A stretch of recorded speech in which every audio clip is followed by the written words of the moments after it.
Finally आज हम लोग स्टैंडर्ड कॉस्टिंग के सेकेंड लेक्चर की ओर हैं, जिसके अंदर हम लोग देखेंगे कि मटेरियल वेरिएंस, या आप कह सकते हो, हाँ, मटेरियल वेरिएंस क्या है, हम इसको समझने की कोशिश करेंगे। तो लास्ट लेक्चर में जहां पर हमने छोड़ा था वहीं से हम बात स्टार्ट करते हैं ताकि आप लोग कनेक्ट कर पाए। देखिए, स्टैंडर्ड कॉस्टिंग में क्या होता है, 1 मिनट में मैं थोड़ा सा बात को रिपीट कर देता हूं ताकि रिवीजन हो जाए स्टूडेंट्स का। स्टैंडर्ड कॉस्टिंग में करते क्या है कि पहले हम अंदाजा लगाते हैं पास्ट एक्सपीरियंस के आधार पर कि कितना पैसा, कितना कॉस्ट आएगा प्रोडक्शन में, जिसको हम स्टैंडर्ड कहते हैं। Standard price can be set. अब स्टैंडर्ड कह सकते हैं जो पहले अंदाजा लगा लेते हैं, फिर एक्चुअल में जब हम प्रोडक्शन कर लेते हैं ना, तो फिर से कॉस्टिंग करते हैं। प्रोडक्शन के दौरान जो खर्च एक्चुअल में होता है उसका फिर से हम लिखते हैं। तो पहले तो अंदाजा लगाते हैं, स्टेप नंबर 1। फिर से जो कॉस्ट आता है हम उसे लिखते हैं, स्टेप नंबर 2। फिर हम क्या करते हैं कि अंतर पता करते हैं, वेरिएंस पता करते हैं, स्टेप नंबर 3। और फिर हम क्या करते हैं, जो वेरिएंस पता करने के बाद हम क्या करते हैं, उसका एनालिसिस करते हैं, स्टेप नंबर 4। और फिर 5वां क्या करते हैं, हम करेक्टिव एक्शन लेते हैं। डन। तो देखो यहां पर क्या है, वेरिएंसेस कितने टाइप के होते हैं यहां पर हम लोग समझेंगे। द वेरिएंसेस में be classified into following categories: material variance, labour variance, overhead cost variance. अब ओवरहेड भी क्या होता है, वेरिएबल हो सकता है और फिक्स्ड हो सकता है, और लास्ट में सेल्स या प्रॉफिट वेरिएंस हो सकता है। अभी हम लोग बात करेंगे मटेरियल वेरिएंसेस को लेकर, और एकदम ध्यान से सुनेंगे, बहुत मजा आने वाला है आपको अगर आप ध्यान से इसको देखते रहेंगे तो। देखिए, सबसे पहले तो मैं आपको बता दूं कि यहां पर 3 चीजें देखोगे आप। देखोगे material price variance, material usage variance, और आप आगे देखोगे मटेरियल कॉस्ट वेरिएंस, और फिर आगे देखेंगे रिलेशनशिप बिटवीन वेरिएंसेस। ये क्या है, देखो यहां पर 3 चीजें हैं, यहां मैं अलग से आपको बता रहा हूं, ध्यान से सुनिएगा। एक होता है मटेरियल, यहां पर है प्राइस वेरिएंस, और एक है मटेरियल यूजेस वेरिएंस, और इन दोनों को मिला देंगे तो ये आ जाएगा मटेरियल कॉस्ट वेरिएंस। अभी आपको अभी तक तो बड़ी अजीब सी बात लग रही होगी, है ना, लेकिन बहुत आसान है ये। अब थोड़ा सा ध्यान दीजिए। देखो, आपका जो आपने सोचा था कि सपोज करो आप चेयर बनाने निकलो, चेयर, प्लास्टिक की कुर्सी बनाना चाहते हो आप, तो आपने प्लास्टिक की कुर्सी के लिए आपने तय किया था कि इसमें इतना मटेरियल लगेगा, सपोज प्लास्टिक लगेगा। आपने सोचा था कि प्लास्टिक पे, सपोज करें, ऐसे सोचो कि आपने सोचा था कि एक, सपोज करो 100 चेयर आपने बनाया, आपके हिसाब से एक चेयर पे 2 kg प्लास्टिक लगना सोचा था आपने। आपने क्या सोचा था, एक चेयर को बनाने में, कूल माइंड होकर देखते रहिए, बहुत इजीली समझ में आएगा, है ना। एक चेयर को बनाने में आपने सोचा था कि कितना प्लास्टिक लगेगा, 2 kg प्लास्टिक लगना है। और फिर आपने सोचा था कि 1 kg प्लास्टिक का जो कॉस्ट आएगा वो सपोज करो 50 रुपए आएगा। सपोज करने के लिए कह रहा हूं मैं। तो आपने यहां पर क्वांटिटी है ये, और ये क्या है, प्राइस है। अब इस मैट आपके सोचने के हिसाब से, आपके सोचने के हिसाब से मटेरियल का कॉस्ट कितना आया था, 100 रुपए। ध्यान से समझते रहिए। आपके, देखिए आपने सोचा था, अभी देखो जब हम प्लास्टिक की कुर्सी बनाएंगे ना, तो उसमें सिर्फ मटेरियल नहीं लगेगा, उसमें लेबर भी लगेगा और उसमें ओवरहेड भी लगना है। एम आई राइट? मेनली 3 कॉस्ट किसी भी चीज को बनाने में लगता है। प्लास्टिक की कुर्सी बनाओगे तो प्लास्टिक की कुर्सी बनाने में आपको मटेरियल चाहिए, और मान लो कि यहां पर प्लास्टिक की कुर्सी बनाने में सिर्फ और सिर्फ मटेरियल में प्लास्टिक ही लगा है। आपको और क्या लग सकता है, लगता है उसमें कलर डालते हैं वगैरह, और उसको छोड़िए। सपोज कीजिए कि मटेरियल, जो प्लास्टिक की कुर्सी आप बना रहे हो ना, उसमें सिर्फ और सिर्फ प्लास्टिक ही लगा है, ठीक है। फिर उसमें लेबर लगा होगा और उसमें ओवरहेड्स भी लगे होंगे। एम आई राइट? हम सिर्फ इस वक्त मटेरियल की बात कर रहे हैं। कुर्सी बनाने के लिए, एक कुर्सी की बात करें तो हमने सोचा था कि एक कुर्सी बनाने में 2 किलो प्लास्टिक चाहिए और साथ में एक 1 केजी प्लास्टिक की कीमत कितनी है? 50 रुपए। के हिसाब से प्लास्टिक पे हमारा खर्च कितना आना चाहिए था? 100 रुपए। अब ये जो 100 रुपए का खर्च है ना, 2 वजह से बदल सकता है, 2 वजह से 100 रुपए चेंज हो सकता है। ध्यान से समझिए, कूल माइंड होकर देखिए। एक तो ये कि हो सकता है कि 1.25 किलो लग जाए, या हो सकता है 2.25 किलो प्लास्टिक लग जाए चेयर बनाने में। अगर 1.25 किलो लगेगा या 2.25 किलो लगेगा, क्वांटिटी बदल गया ना, यानी मटेरियल का यूज बदल गया ना। मटेरियल का यूज बदला कि नहीं? हमने क्या सोचा था? मटेरियल का यूज पहले कितना होना है, यानी प्लास्टिक का यूज कितना होना है एक चेयर बनाने के लिए?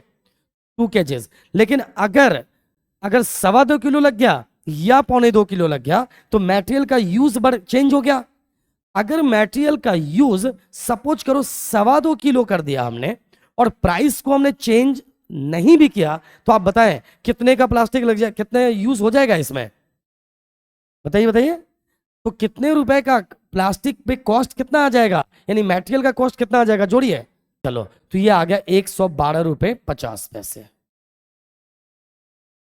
अब गौर करें, 50 रुपए के हिसाब से अगर हमने 2.25 किलो का निकाला तो ये आ गया 112 रुपए 50 पैसे। मतलब मटेरियल के यूज में परिवर्तन होने की वजह से मटेरियल का कॉस्ट बदल गया कि नहीं बदल गया? सुनिए, मटेरियल का क्वांटिटी और मटेरियल के प्राइस को जब आपस में गुना कर दोगे तो वो क्या आ जाएगा? मटेरियल का कॉस्ट। अब सोचिएगा, पहले स्टैंडर्ड बताता हूं मैं, ध्यान से सुनिए।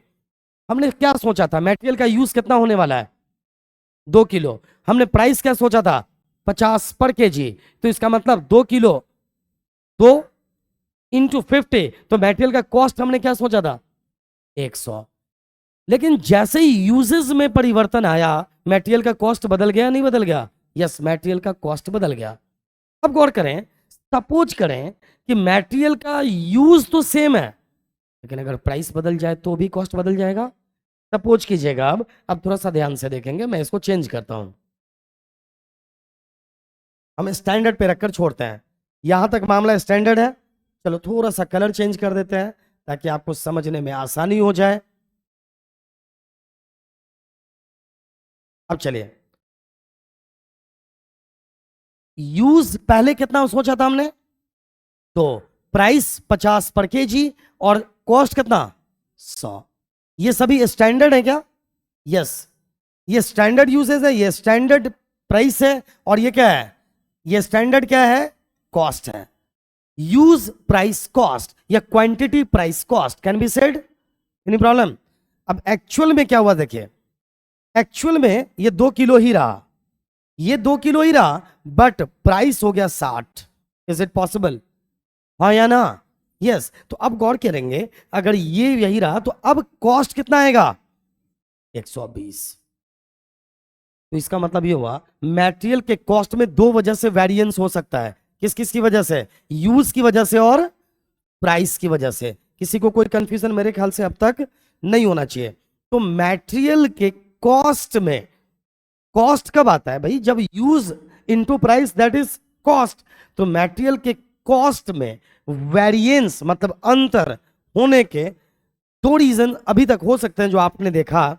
एक क्या, यूज बदल जाए या प्राइस बदल जाए, निश्चित तौर पर कॉस्ट बदल जाएगा। अब गौर कीजिए, अब ये हो सकता है, क्या क्या सर्कमस्टांसेस हो सकते हैं मटेरियल के कॉस्ट में वेरिएंस के? सर्कमस्टांसेस चेक करें आप। या तो ये हो सकता है कि यूज बदल जाए, प्राइस स्टेबल रहे, तो भी वेरिएंस आएगा। या तो ये हो सकता है कि यूज स्टेबल रहे, प्राइस चेंज हो जाए, तो भी कॉस्ट बदल सकता है। या ये भी हो सकता है, ये भी हो सकता है कि प्राइस और यूज दोनों बदल जाए। ये पॉसिबल नहीं है क्या? दोनों बदल सकता है। तो ये सारी चीजें मिलाकर वेरिएंसेस बना सकता है। मेरे ख्याल से ये बात समझ में आ गई है, इसमें किसी को कोई शक है? मेरे ख्याल से बिल्कुल भी कोई शक अभी तक की बातों में नहीं होनी चाहिए। अब आइए नेक्स्ट पॉइंट पर। अब मैं एक बात समझाता हूं, फेवरेबल एंड जो और निगेटिव अनफेवरेबल की बात करते हैं। Positive change and negative change, जो हमने सोचा था, जैसे पहले रिजल्ट आया 112 रुपए 50 पैसे, अभी रिजल्ट आ रहा है 120 रुपए, तो ये क्या है, बढ़ गया, यहां भी बढ़ गया और यहां भी बढ़ गया। तो क्या लग रहा है, ये पॉजिटिव चेंज है कि नेगेटिव चेंज है? ये नेगेटिव चेंज है, ये हमारे लिए फेवरेबल नहीं है। ये क्या लग रहा है, ये पॉजिटिव चेंज है नेगेटिव चेंज है? ये भी नेगेटिव चेंज। अरे भाई कॉस्ट बढ़ रहा है तो नेगेटिव चेंज होगा, लेकिन अगर 87 आ जाए तो पॉजिटिव चेंज, अगर 85 आ जाए तो, और 100 आ जाए तो देयर इज नो वेरिएंस, कोई वेरिएंस ही नहीं है। बात समझ में आ रही है? तो यहां पर फेवरेबल एंड अनफेवरेबल की भी बात आएगी, आपको चिंता करने की जरूरत नहीं है। अब देखिए, मैं आपको सीधे क्वेश्चन पे लाता हूं, अब आपको 100% समझ में आएगा। जो जो बातें मैंने अभी तक कही है आपको इजीली समझ में आएगा। अब इसीलिए 3 टाइप का वेरिएंस आ रहा है, material price variance, material usage variance, और इसी दोनों वेरिएंस को जोड़ देंगे तो क्या आ जाएगा, मटेरियल कॉस्ट वेरिएंस। तो इसका मतलब समझिए, हम पहले ही से बता रहे हैं, MCV मतलब material cost variance is equal to material price variance plus material usage variance, या हम इसको इधर और इसको इधर लिख दें, इससे कोई फर्क नहीं पड़ता है। तो इन्हीं दोनों वेरिएंसेस की वजह से क्या हो जाता है, मटेरियल के कॉस्ट में वेरिएंस आएगा। अच्छा एक बात बताओ, मटेरियल प्राइस में कोई वेरिएंस नहीं है, मटेरियल के यूज में कोई वेरिएंस नहीं है, तो क्या मटेरियल कॉस्ट में कोई वेरिएंस आएगा? नहीं। जब तक कोई एक में वेरिएंस नहीं आएगा, कॉस्ट में कोई वेरिएंस नहीं आएगा।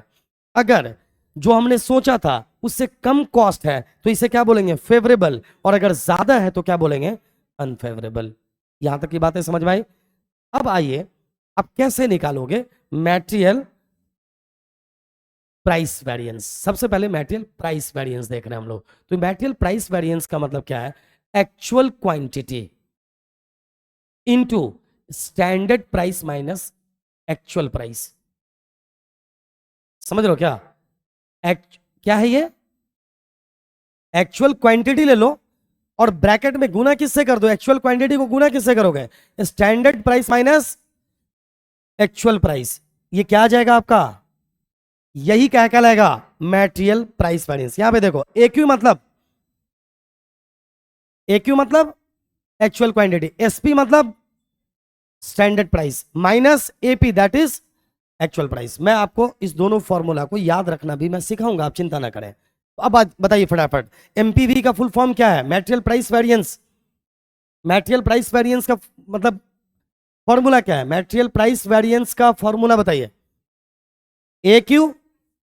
AQ into SP minus AP। समझ में आई बात? SP माइनस AP को गुना करो किससे, AQ से, तो ये आपका आ जाएगा मटेरियल प्राइस वेरिएंस निकल जाएगा।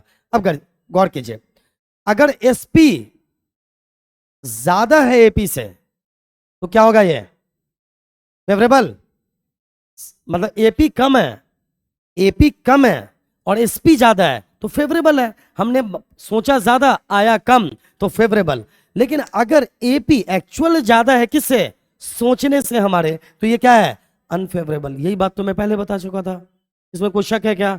अब आइए, उसी तरह मटेरियल यूजेस वेरिएंस कैसे निकालेंगे, आइए चेक कीजिए।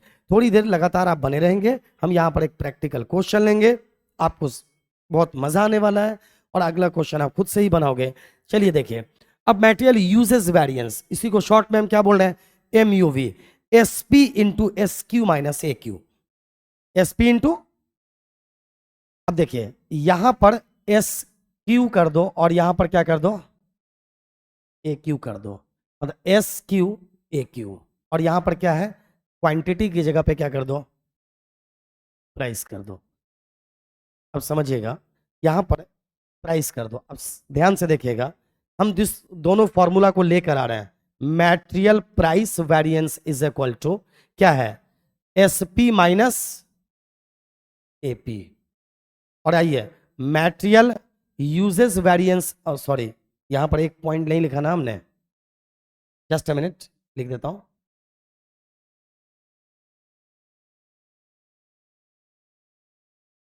यहां पर क्या आएगा, ए क्यू, बस ध्यान दीजिएगा। अब मटेरियल यूजेस वेरिएंस का फॉर्मूला क्या है, S P into S Q minus A Q. तो याद रखिए मैं आपको बता रहा हूं, ये S P minus A P और S Q minus A Q, अगर हम प्राइस मटेरियल प्राइस वेरिएंस निकालना है ना, तो हम ब्रैकेट में पी यूज करेंगे, और अगर यूजेस मतलब क्वांटिटी वेरिएंस यूज करें तो ब्रैकेट में क्या यूज करेंगे, क्यू यूज करेंगे। ब्रैकेट में याद रखिए, अगर हम मटेरियल प्राइस वेरिएंस यूज कर रहे हैं तो always S P minus AP, S P minus AP, मतलब पी ब्रैकेट में आ रहा है। और अगर मटेरियल यूजेस वेरिएंस निकाल रहे हैं मतलब क्वांटिटी, तो ब्रैकेट में क्या आ रहा है, S Q minus A Q. एक कहानी तो याद हो गई, ये कभी भूलोगे नहीं। मटेरियल प्राइस वेरिएंस में क्या आ रहा है, मटेरियल प्राइस वेरिएंस में क्या आ रहा है, ब्रैकेट में पी आ रहा है, और मटेरियल यूजेस वेरिएंस में क्या आ रहा है, ब्रैकेट में क्यू आ रहा है। अब आइए, प्राइस वेरिएंस में ए क्यू आ रहा है, ए क्यू आ रहा है, देखो प्राइस वेरिएंस में क्यू और यूजेस वेरिएंस में पी, बट यहां पर ए यहां पे एस, याद रहेगा। बस इतनी बात को याद रखोगे तो फॉर्मूला याद रहेगा, मैंने जस्ट फॉर्मूला याद रखवाया अभी आपको। अब आइए, मटेरियल यूजेस वेरिएंस एमयूवी का मतलब मटेरियल यूजेस वेरिएंस, एसपी का स्टैंडर्ड प्राइस, एसक्यू का स्टैंडर्ड क्वांटिटी, और एक्यू का एक्चुअल क्वांटिटी। सेम चीज, अगर एसक्यू एक्यू से ज्यादा है तो फेवरेबल, और एसक्यू एक्यू से कम है तो अनफेवरेबल। मेरे ख्याल से बात समझ में आ रही है। अगर मैं आपको कहूं फिर से फॉर्मूला बताओ, तो मेरे ख्याल से बता सकते हो आप लोग। देखो यहाँ पे फॉर्मूला नहीं है ना, है ना, मैं फिर प्रैक्टिस करवा रहा हूं। देखो मटेरियल प्राइस वेरिएंस जो मैं भी कह रहा हूं ध्यान से देखिए, और मटेरियल यूजेस वेरिएंस। अब यहां पर ब्रैकेट पहले बना लो, यहां ब्रैकेट बना लो, ठीक है ना। तो प्राइस वेरिएंस में प्राइस लेना है, तो यहां देखिए एसपी माइनस एपी, और क्वांट यूजेस में क्वांट, देखिए it can be said material quantity variance also. Use कितना हुआ समझ रहे हो, यूज क्वांटिटी का होता है, तो इसलिए यहां पर हम क्या लिखने वाले हैं, S Q minus A Q. एक बात तो समझ में आ गया। अब ये प्राइस है तो यहां पर क्यू लिखना है, और ये यूजेस है तो यहां पर क्या लिखना है, पी लिखना है। ये बात समझ में आया। और यहां पर ए लिखना है, और यहां पर देखो यही फॉर्मूला है, समझ में आ गया होगा बहुत इजीली। आप इसकी प्रैक्टिस कर लेना, तो ये कई बार ना सर में दर्द करते रहता है बच्चों को, सब कुछ तो ठीक है, यही भूल जाते हैं। और इसकी समझ पैदा करना अभी आपके लिए थोड़ा सा कठिन काम है, कि इस फॉर्मूला को इसी तरह क्यों डिजाइन किया। हालांकि ये भी समझ सकते हो, कोई बड़ी बात नहीं है, लेकिन मैंने आपको प्रैक्टिस करवा दिया कि आपको फॉर्मूला याद कैसे रखना है। Any problem you have? अब इसको वीडियो तो अवेलेबल है, आप बार बार बैक जाकर इसको चेक करके कंफर्म कर सकते हो। चलो ठीक है, ये फॉर्मूला कंफर्म। चलिए अब मैं आपको बताता हूं आगे क्या पॉइंट। देखें, मटेरियल कॉस्ट वेरिएंस मैंने आपको बताया था, मटेरियल कॉस्ट वेरिएंस मतलब S P into S Q और minus A P into A Q. मतलब कि जो स्टैंडर्ड प्राइस था, जैसे मैं आपको एग्जांपल बताता हूं, स्टैंडर्ड प्राइस 50 था और स्टैंडर्ड क्वांटिटी कितना था, 2 था पर केजी, तो कितना था, 100।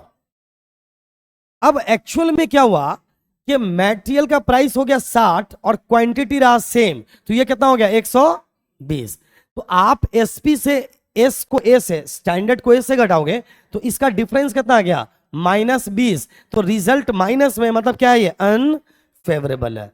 तो कुल मिलाकर मटेरियल कॉस्ट वेरिएंस बड़ा इजी सा है, standard price into standard quantity minus actual price into actual quantity. तो यही बना देगा क्या, मटेरियल कॉस्ट वेरिएंस। तो देखिए एमसीवी बराबर मटेरियल कॉस्ट वेरिएंस, एसपी बराबर स्टैंडर्ड प्राइस। कोई शक? अब देखिए रिलेशनशिप मैं थोड़ा सा आपको बताता हूं। यहां पे रिलेशनशिप देखिए, material cost variance material price variance plus material usage variance. मैंने आपको बताया था कि मटेरियल कॉस्ट वेरिएंस पता करना है ना, तो मटेरियल प्राइस का वेरिएंस और मटेरियल यूजेस वेरिएंस को जोड़ दो तो यही आ जाएगा मटेरियल कॉस्ट वेरिएंस। तो मटेरियल कॉस्ट वेरिएंस किन 2 वजह से प्रभावित हो सकता है, प्राइस की वजह से और क्वांटिटी की वजह से। ये इसको चेक कर लिया हमने, तो फाइनली एमसीवी बराबर एमपीवी और एमयूवी। अगर मटेरियल कॉस्ट वेरिएंस जो आपका निकल रहा है इस दोनों को जोड़कर बराबर आ रहा है, तो समझ जाइए आपका कैलकुलेशन बिल्कुल सही है। अब आइए ना बड़ा आसान से क्वेश्चन देखते हैं, और आपको अभी मजा आ जाएगा अब तक पढ़ने का। जो चीजें हमने डिस्कशन किया है उसमें आपको कोई दिक्कत ही नहीं होनी है। आइए चेक करते हैं, देखिए क्या है। चलिए देखिए क्वेश्चन, देखें अभी मजा आएगा आपको। From the following particulars calculate material cost variance, material price variance and material usage variance. तो देखिए मटेरियल कॉस्ट वेरिएंस भी आप निकाल सकते हो डायरेक्टली। मटेरियल कॉस्ट वेरिएंस, यही से क्वेश्चन आगे बढ़ाने से पहले आंसर से मैं पहले निकाल देता हूं। स्टैंडर्ड क्वांटिटी कितना है? अब कोई ऐसी चीज बना रहा है, आप तो अपने दिमाग में लेकर आ जाओ। हम एक बना रहे हैं, मान लो प्लास्टिक का कोई बड़ा सा फर्नीचर बना रहे हैं, मान लो, फील कर लो, जिसमें हमने क्या सोचा कि 15 किलो क्या लगना है, मटेरियल लगना है, 15 किलो प्लास्टिक लगना है, लेकिन लगा और एक्चुअल क्वांटिटी यूज कितना हुआ, 12 किलो। तो कम लगा कि ज्यादा? तो ये फेवरेबल है कि अनफेवरेबल है? फेवरेबल है ना, 3 किलो बच गया, ये मजे की बात है। चलो स्टैंडर्ड प्राइस कितना, 10, एक्चुअल प्राइस कितना, 9। हम सोच रहे थे कि 1 किलो का प्राइस कितना होगा, 10, यहाँ पे पर केजी है देखो ना, तो 1 केजी का प्राइस क्या सोच रहे थे हम, 10, लेकिन एक्चुअल में लगा कितना, 9। तो ये भी फेवरेबल है क्या? दोनों फेवरेबल है। ये कह सकते हो कि कोई इंसिडेंस है कि दोनों फेवरेबल है। हो सकता है दोनों अनफेवरेबल हो जाए, हो सकता है एक फेवरेबल हो और एक अनफेवरेबल हो, कुछ भी पॉसिबल है। तो चलिए मैं आपको आगे बढ़ने से पहले इसको इस तरह से, ये अच्छा मौका है कि आप इसको यहीं समझ लें। आंसर अभी मैं नहीं दिखाना चाहता हूं आपको, यहां पे मैं सॉल्व करता हूं, ध्यान दीजिए। क्या निकालें पहले, मटेरियल कॉस्ट वेरिएंस निकालें।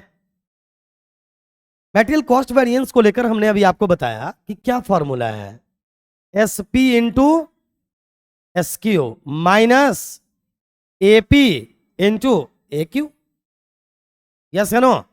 चलो एस पी कितना है, स्टैंडर्ड प्राइस देखो ना, स्टैंडर्ड प्राइस, यहां स्टैंडर्ड प्राइस 10 और स्टैंडर्ड क्वांटिटी कितना है, 15, कोई शक?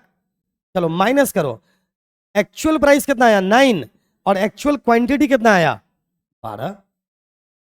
तो रिजल्ट बताइए, 150 माइनस 108, रिजल्ट कितना, 42, रिजल्ट 42। तो ये फेवरेबल या unfavourable, favourable, that is F. Favourable है या अनफेवरेबल है? तो 42 रुपए का क्या आ गया, मेटेरियल कॉस्ट में वेरिएंस कितने का आ गया? हमारे हिसाब से इस पे खर्च कितना होना था, 150, लेकिन एक्चुअल में खर्च कितना हुआ, 108, बचत कितने का हुआ, 42। तो ये फेवरेबल है, तो हमने लिख दिया ब्रैकेट में फेवरेबल। Any problem? अब देखना मजा क्या आएगा कि मटेरियल प्राइस का वेरिएंस और मटेरियल क्वांटिटी का वेरिएंस, दोनों का जो भी वेरिएंस निकल कर आएगा, उसको जब तुम आपस में जोड़ोगे तो 42 ही आएगा। इसी की जांच है ये। अब देखते हैं ये आता है कि नहीं। चलिए देखिए मैं फिर से पुराने अंदाज में आपको बताता हूं, मटेरियल प्राइस वेरिएंस और material usage variance. Material price variance और मटेरियल यूजेस वेरिएंस का फॉर्मूला लिख के थोड़ा सा मैं तुम्हें दिखाता हूं, ध्यान से देखना, कुछ आराम से। प्राइस वेरिएंस है तो क्या लिखोगे, पी लिखोगे। क्वांटिटी वेरिएंस में क्यू लिखोगे, कहां पे, ब्रैकेट में। तो प्राइस वेरिएंस में क्या लिखोगे बोलो, एसपी माइनस एपी। और क्वांटिटी यूजेस मतलब क्वांटिटी में क्या लिखोगे, S Q minus A Q. फिर यहां पर मैंने बताया, यहां पी है तो क्या लिख दो, क्यू, और यहां पर क्यू है तो क्या लिख दो, पी, यहां पर ए लिख दो, यहां पर फॉर्मूला बन गया। चलो आप देखो एक्चुअल क्वांटिटी कितना है डियर, एक्चुअल क्वांटिटी 12, देखो ना एक्चुअल क्वांटिटी 12, एसपी कितना था 10 और एपी कितना था 9। इसको सॉल्व करोगे तो 12 इंटू 1 दैट इज कितना, 12। क्या हो गया, फेवरेबल। अगर रिजल्ट माइनस में आ रहा है तो अनफेवरेबल, प्लस में आ रहा है तो। अभी बताओ अगर कॉमन सेंस लगाओगे तो कॉस्ट का वेरिएंस 42 है, प्राइस का वेरिएंस 12 है, तो बताओ यूजेस वेरिएंस कितना आएगा, 30 आएगा। ये कॉमन सेंस की बात है। और देखो अभी तुरंत आ जाएगा, ये फॉर्मूला को हमने सेट कर दिया। एसपी बताओ, एसपी 10, एसक्यू कितना 15 और ए क्यू कितना 12। तो अब रिजल्ट कितना आएगा, 10 इंटू 3 दैट इज 30। क्या आ गया ये, फेवरेबल। तो 30 प्लस 12 कितना हो गया, 42। इसमें किसी को कोई शक है? मेरे ख्याल से एकदम इजीली समझ में आ गया होगा। अगर हम इसकी जांच करें मटेरियल कॉस्ट वेरिएंस की जांच करें तो material cost variance is equal to, you know very well, material cost variance is equal to material price variance plus material usage variance, यही आ रहा है ना। तो material price variance 12 and material usage variance कितना 30, दैट इज कितना material cost variance 42, जो कि यहाँ पर सॉल्व हो रहा है। सारी चीजें मेरे ख्याल से आपको अब समझ में आ गई होंगी। आइए जो आंसर बनाया गया है वही चेक करिए। अब इसको आप पहले देखते तो टेंशन हो जाते। तो यहाँ पर देखिए यही 42 आ रहा है रिजल्ट, सेम फॉर्मूला। यहाँ पे 12 आ रहा है रिजल्ट, यहाँ पे 30 आ रहा है। वेरिफिकेशन कर रहे हैं हम, वेरिफिकेशन जांच रहे हैं हम सही है गलत है। तो 12 फेवरेबल 30 फेवरेबल, कुल मिला के 42 फेवरेबल। इजीली समझ में आ गया होगा, कोई शक है क्या? अब आइए आपको प्रैक्टिस के लिए अगला क्वेश्चन देख लेना चाहिए। सेम क्वेश्चन है, इसमें भी कोई दिक्कत आपको नहीं है। स्टैंडर्ड क्वांटिटी यहाँ पे 12 है, ध्यान से देखिए, और यहाँ पर क्या है 15 है। थोड़ा अनफेवरेबल भी बता दें ताकि आप कंसेप्ट 100% क्लियर कर लें, ठीक है। तो यहाँ पे 12 है, वही चीज कह रहा है सेम, बस यहाँ पे थोड़ा सा चीजें चेंज की जा रही है, उसी को बदल दिया गया। यहाँ पे 9 और यहाँ पर क्या है 10 है, बदल दिया गया ना। अब देखिएगा आप, अब सब अनफेवरेबल निकल कर आएगा। आपको नहीं लग रहा ये अनफेवरेबल आना चाहिए? अरे उल्टा हो गया ना यार, क्वांटिटी कम सोचे थे ज्यादा लग गया, प्राइस कम सोचे थे ज्यादा हो गया। तो चलिए चेक करिए, फॉर्मूला तो आप सेम है, इसमें कोई शक नहीं है। टोटल स्टैंडर्ड कॉस्ट माइनस, देखो टीएसटी का मतलब क्या है टोटल स्टैंडर्ड कॉस्ट, और टीएससी का मतलब क्या है टोटल एक्चुअल कॉस्ट। तो टोटल स्टैंडर्ड कॉस्ट वही निकालेंगे ना, एसपी, मैंने जो फॉर्मूला बताया था। तो एसपी इंटू एस क्यू कितना, टोटल स्टैंडर्ड कॉस्ट कितना है 108, टोटल एक्चुअल कॉस्ट कितना है 150, 108 माइनस 150, रिजल्ट आ रहा है माइनस में। तो माइनस की जगह पे अनफेवरेबल लिखता है, तो रिजल्ट 42 का आ गया अनफेवरेबल। अब मटेरियल कॉस्ट ध्यान दीजिए, मटेरियल प्राइस वेरिएंस देखिएगा, ये 15 9 माइनस 10 दैट इज 15 क्या आ गया अनफेवरेबल। अच्छा ये अगर 15 है, ये 15 है, तो अगला क्या आएगा, क्योंकि 42 चाहिए हमें। तो आइए चेक कर लेते हैं, बताओ तो सही, अभी तक समझ में नहीं आया। 27 आ गया यार। अब आइए इसको निकाला तो ये 27 अनफेवरेबल, और इस तरह से वेरिफिकेशन करो 42 unfavourable that is 15 unfavourable 27 unfavourable, कुल मिलाकर कितना आ गया, it should be plus not minus, ये आ गया टोटल मिलाकर 42 अनफेवरेबल। Any problem? मेरे ख्याल से आज के लिए इतना काफी है। मुझे पूरा यकीन है कि material price sorry at least material variance आपको इजीली समझ में आ गया होगा, जिसमें दो वजह होती है, कौन कौन सी, material price variance and material usage variance. Finally third आता है मटेरियल कॉस्ट वेरिएंस, ये अलग से नहीं है। जब हम मटेरियल प्राइस वेरिएंस और मटेरियल यूजेस वेरिएंस को जोड़ देते हैं तो क्या आ जाता है मटेरियल कॉस्ट वेरिएंस। अब मटेरियल मिक्स वेरिएंस भी होता है, इसके अलावा मटेरियल के थ्री और वेरिएंसेस को आप सबको समझना है। वो क्या है मैं आपको थोड़ी सी बात बता देता हूं कि मान लो कि हम कोई ऐसी चीज बना रहे हैं जिसमें 2 टाइप का मटेरियल यूज हो रहा है या 3 टाइप का मटेरियल यूज हो रहा है। एक टाइप का मटेरियल सही रहा, उसका यूज उतना ही हुआ जैसा हमने सोचा था, लेकिन दूसरे टाइप का यूज बदल गया। मैं एक सिंपल एग्जांपल देता हूं, आपको चाय बनाना है, चाय को बनाने के लिए मतलब 3 टाइप के मटेरियल का मुख्य रूप से यूज करते हैं, दूध, चीनी और चाय पत्ती। चलो पानी फ्री में है तो उसको छोड़ देते हैं। तो अगर सपोज करिए कि दूध उतना ही लगा जितना हमने सोचा था, चाय पत्ती उतना ही लगा था जितना हमने सोचा था, बट चीनी बदल गया, तो यहां पर चीनी की वजह से मटेरियल के यूज में वेरिएंस आएगा नहीं आएगा? हाँ, और उसकी वजह से अगर उसी तरह से प्राइस, तो यहां पे मटेरियल मिक्स वेरिएंस भी आ सकता है। तो मटेरियल से रिलेटेड जितने और वेरिएंसेस हैं उसको हम कब देखेंगे, नेक्स्ट क्लास के अंदर। आज के लिए इतना काफी है, बेस्ट ऑफ लक।